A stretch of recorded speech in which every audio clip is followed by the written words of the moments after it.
Hi guys, it's Huantar from the Amazon region in Peru, and it's the 10th of October 2024. For a while I've been wanting to finish my story about Chavin de Huantar. I have a lot of photos that I would like to share. In 2010, my friend Dan took us with a group to Chavin de Huantar.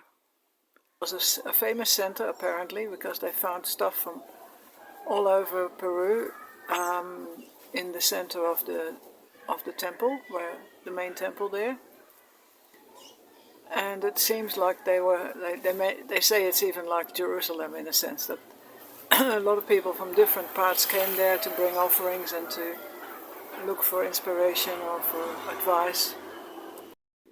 What inspired people to create this center in Chavin de Huantar? Chavin is pre-Inca and pre-Columbian. It goes back to about 1200 before Christ. And apparently it finished around 500, the year 500, after which the Inca took over. Why was that particular site chosen?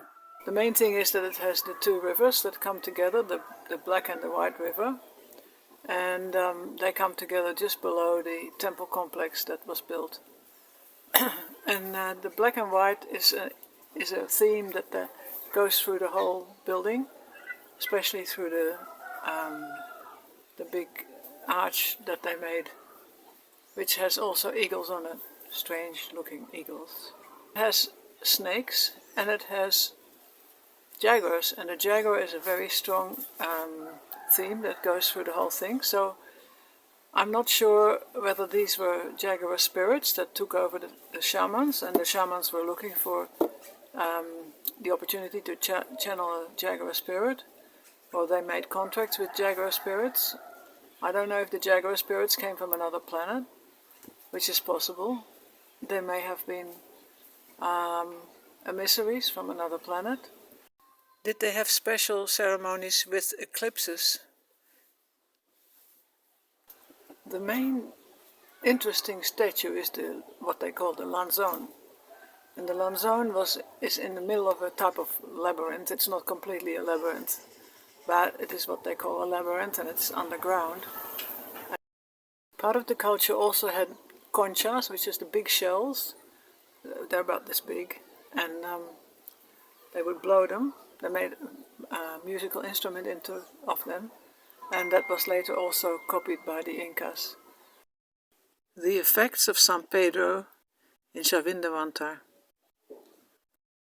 Also an art form was developed at that time, which may have been directed by the taking of the San Pedro plant, which is a hallucinogenic, as they call it, but it opens up into the other realms, the paranormal, which is part of shamanism, where you can look for disturbances in the field, in the synchronistic field, and also receive messages to help and to make changes. This has brought about an art form that unfortunately we don't have descriptions about it. We don't have a written script from the Chavin culture. We don't have colors, which I think many of the things there had colors. May have been, but there's no particular pigment on most of the sculptures. There is a huge amount of sculptures, especially the tenon heads. Tenon heads were the heads that were sculpted, and then they had a sort of a piece that went out the back of the head. There was a stone head, a sculpture head, and that piece would fit into a slot in the wall, so that there would be faces looking out of the wall. And since the temple has been excavated, most of it, these tenon heads have been removed, because they were more likely to get robbed, and they have been put in a museum, which apparently the Japanese gave to Chavin de Huantar, or gave money for a beautiful museum, which is very interesting and certainly worth going to and having a look. And there is a lot of the pieces that were found are kept there. Also, there is in the museum of in Lima, there's a museum of Chavin de Huantar, and it has a stela, which is also depicting a similar thing. What came roaring down this valley in 1945? They had already started the excavation of the site, but in 1945 a glacial lake up high in the mountains broke its banks and flooded down below with a big mud flood, and it covered the site partially again, and it also moved a really huge stone and its wife. There was a stone and a stone wife. They were together in the White River, and they were moved a long way down the hill. It was that strong, and I think some people died as well. Some houses were covered. We had several important San Pedro ceremonies while we were there.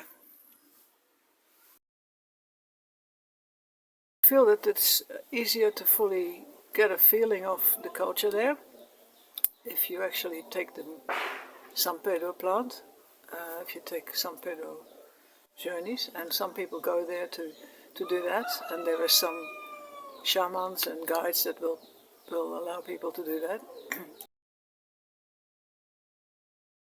There is a cactus, and it's cooked up for quite a while, and once it's cooked you take a small amount, and it will last for about 10 hours, so it's quite a big journey that you're going to go on, and it's very important that you have some support and some help. So unless you've done it quite a few times before, I don't recommend anybody to do it by themselves. However, it's not the same as ayahuasca. It's a lot more out in the open, and it's more in the sun. You can walk in the sun, you can go for a walk and spend time in the mountains there.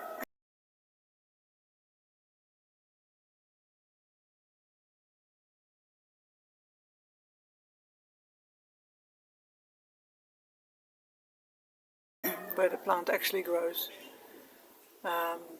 So you open up a conversation with those spirits that are there, and with the land and with the culture that was there before.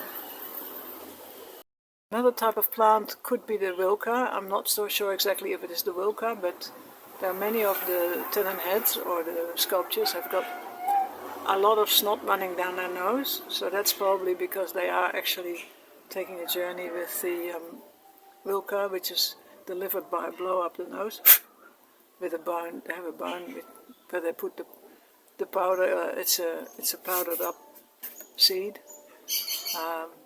quite very hallucinogenic. That one is quite strong. So that gets put up your nose, and then you will start streaming snot, and you're in distress. I don't think necessarily are good teaching. Like I feel that the ayahuasca and the San Pedro give a better teaching, but maybe that's not true for everybody. So it's a very personal outlook. Not everybody has the same experience. Well, shamanism is not dead. It still has a place, and it especially has a place in healing our connection with Mother Nature, which a lot of people have lost, and with our own nature as a human being, and not just a brain or a machine or AI or something like that. We are organic beings. Our bodies are. Maybe our spirit is something else, but it lives in an organic body. And to find allies in these animal spirits may be in some way dangerous, or we have to learn to work with them and maybe make deals that are good for us and also good for them, because jaguars and jaguar spirits are not necessarily very worried about human needs.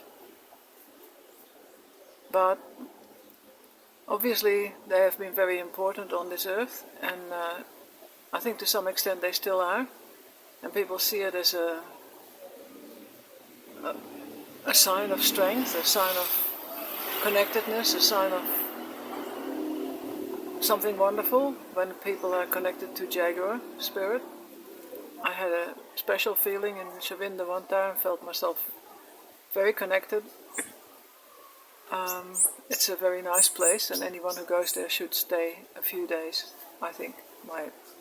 Don't just go for a couple of hours. It's all for our learning and for us to look further down the track and see what we can leave behind and see what we can take with us. Okay, God bless. Leave a like, a comment, and I say God bless and bye-bye.